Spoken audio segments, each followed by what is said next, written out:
School buses are widely considered one of the safest forms of transportation, roughly 70 times safer for students than a car. But a WCNC Charlotte investigation found the carriers of our kids are involved in crashes on average 8 times every school day in the Carolinas, and no district has more crashes than the Charlotte-Mecklenburg Schools.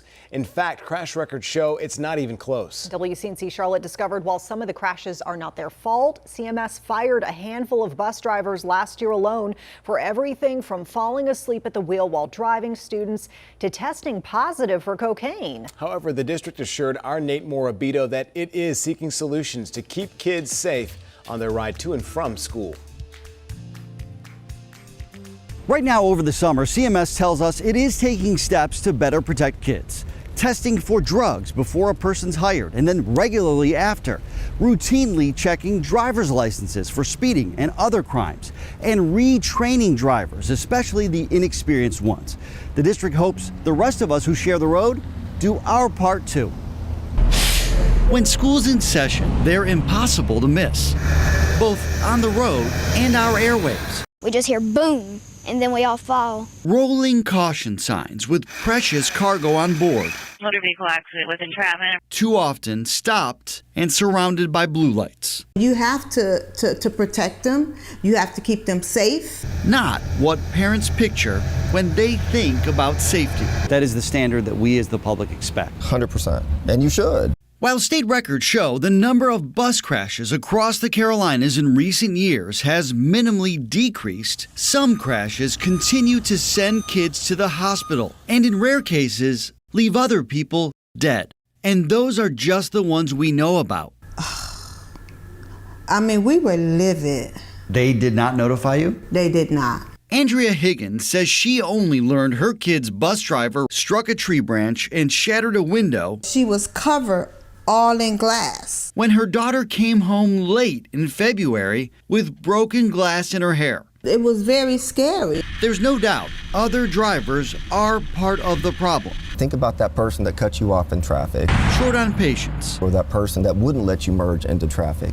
Inconsiderate. Imagine also now you're driving a 40-foot vehicle with 30, 40, 50, 60 plus students on board. And at times, especially dangerous. Records show almost half of CMS bus crashes last school year were labeled non-preventable, an increase from prior years. The other half of the crashes, those labeled preventable, District Transportation Executive Director Adam Johnson says are mostly tied to traffic and newer bus drivers. Most of them come to us with little to no experience. Employees who receive several weeks of training at the beginning, but constantly need more. A priority this summer. How concerned should we be as parents? What I wouldn't want parents to not be concerned. I think you should be concerned with your kid's safety because that's important to us. But we do want the parents to feel assured that we do our best to make sure that the drivers are doing what they're supposed to do.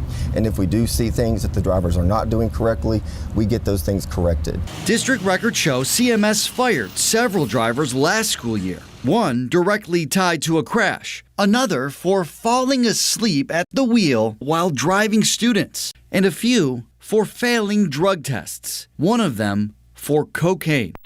They should get the message that we're going to drug test them all. CMS began randomly drug testing drivers after a school bus crash in 1991 killed 3 students. CMS not the only district facing concerns. Catawba County Schools fired one of its drivers last school year after troopers charged him with DWI, accusing him of being nearly 3 times over the legal blood alcohol limit driving a school bus, just minutes after he dropped off the last student. Meanwhile, court records show the Burke County bus driver who troopers said ran off the road and flipped her bus, injuring several back in April, had a history of speeding in her off time. The citation spread out enough, per state law, to not impact her driver certification. Her personnel file shows the district took the keys away from her just days after the crash, demoting her to a bus monitor. A school bus is the most heavily regulated vehicle on a roadway. Thankfully, the school buses themselves, even without seatbelts, are considered roughly 70 times safer for students than a car. Which is why, even though we regularly hear about crashes, Was Grace afraid to ride the bus after that? She didn't want to ride the bus. Like the one that traumatized Andrea Higgins' daughters. Neither one of them. They didn't want to get in an accident. Kids rarely die as a result. Nate Morabito, WCNC Charlotte. Well, you can find Nate's full investigation, including why thousands of CMS bus riders show up late to school, inside the WCNC Charlotte mobile app. Let's go to the forecast.